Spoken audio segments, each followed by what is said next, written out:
Speech off. Hi guys, welcome back to my channel. So I'm here to do the mid-year book freakout tag. This one isn't going to be as long as last year's. I just don't have as much to say as I was looking at this tag. So yeah, let's just get started. So the first question is, best book you've read so far in 2025? I would say it's What I Would Tell You by Liz Tolsma.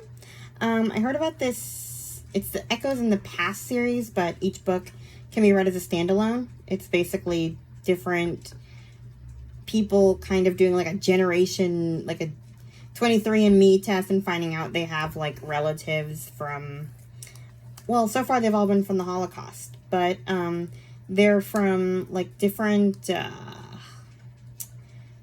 guess parts of World War II you never knew about. So this one, in this particular one, we have a Greek Jewish woman.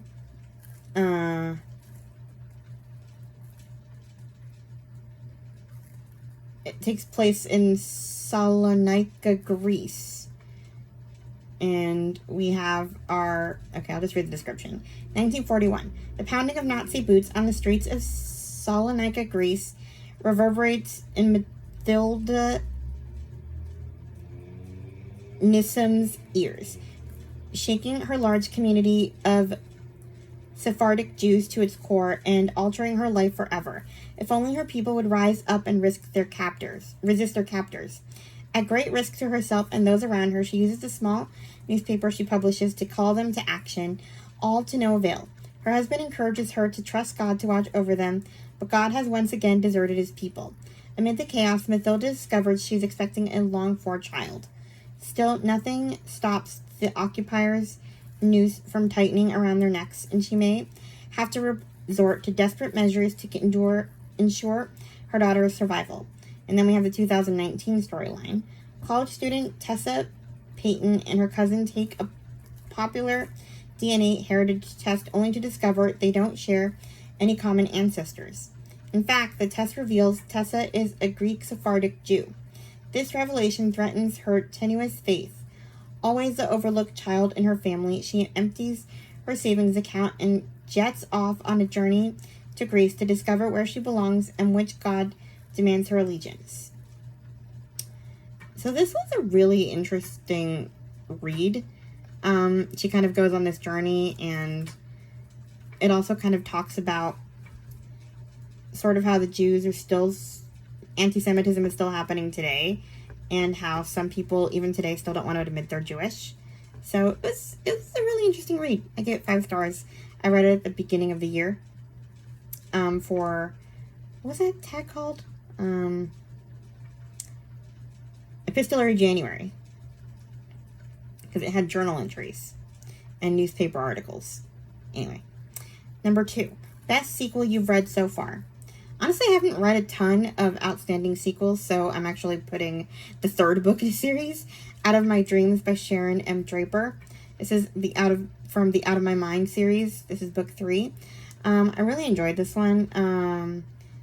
It's about Melody. She has cerebral palsy. She can't talk or like really move her body, but she's kind of a genius kid. You really should read the entire series. It's amazing. So, yeah, I really enjoyed this book. Number 3, new release you haven't read but want to. Definitely Before Dorothy by Hazel Gaynor. I mean, it's Hazel Gaynor. I love Hazel Gaynor. It came out last month, and I haven't picked it up yet. I remember, like, pre-ordering it back in December.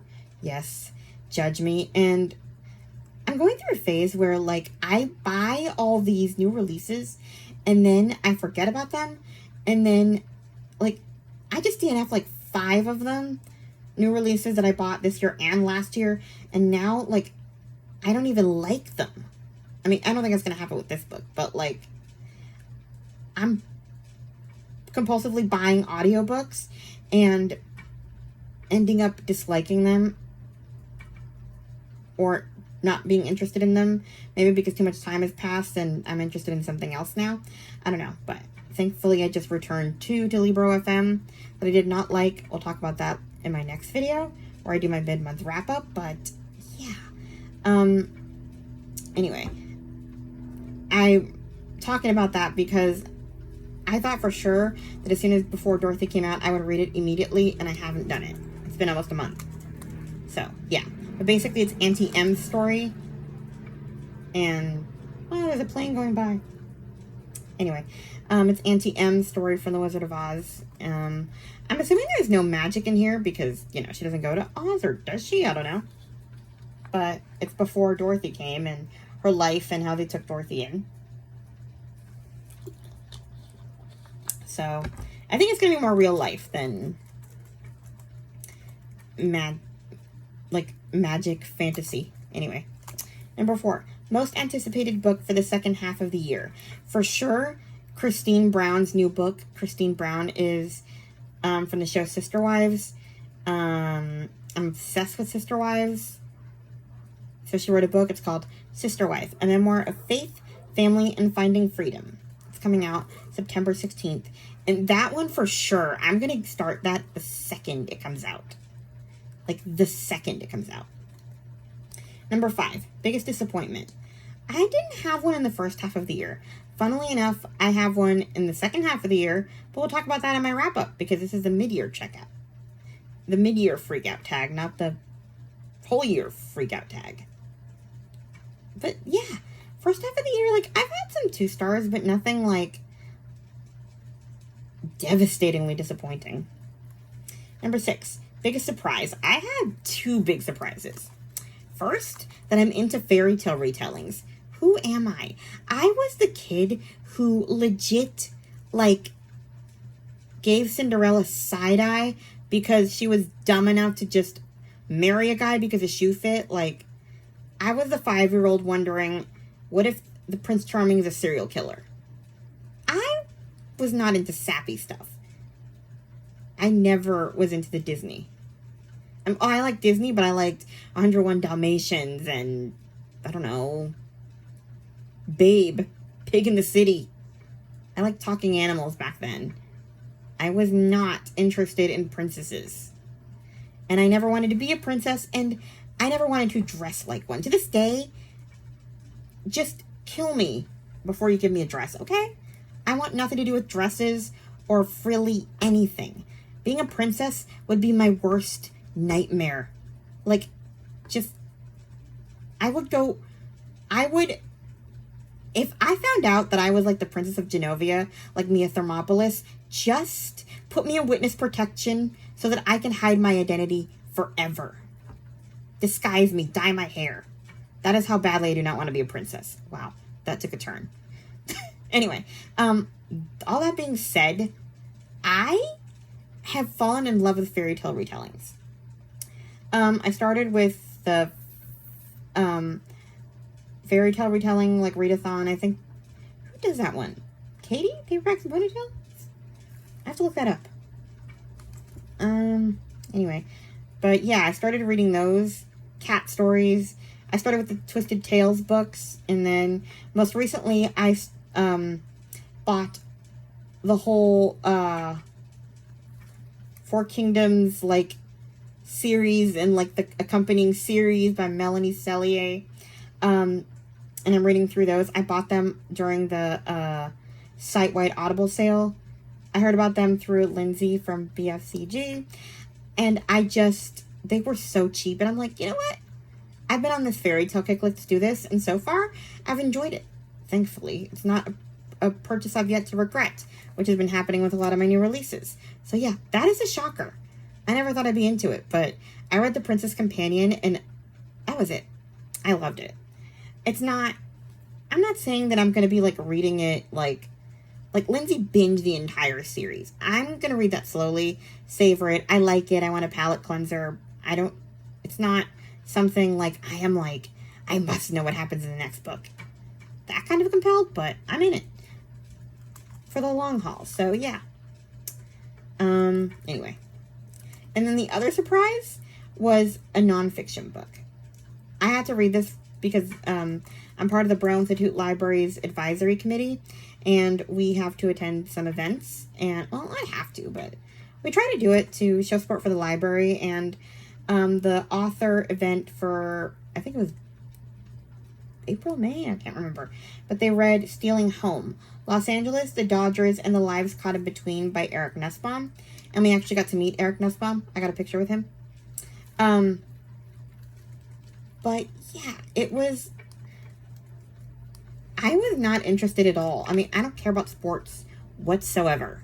Like, zilch. But this book was fascinating because I did not realize how many people's lives were affected and how many people had to lose their homes so Dodger Stadium could be built. So it was a really fascinating read, and I enjoyed it. I mean, it was informative. Maybe enjoy isn't the right word. Anyway, number 7, new favorite author. I honestly don't have one this year so far.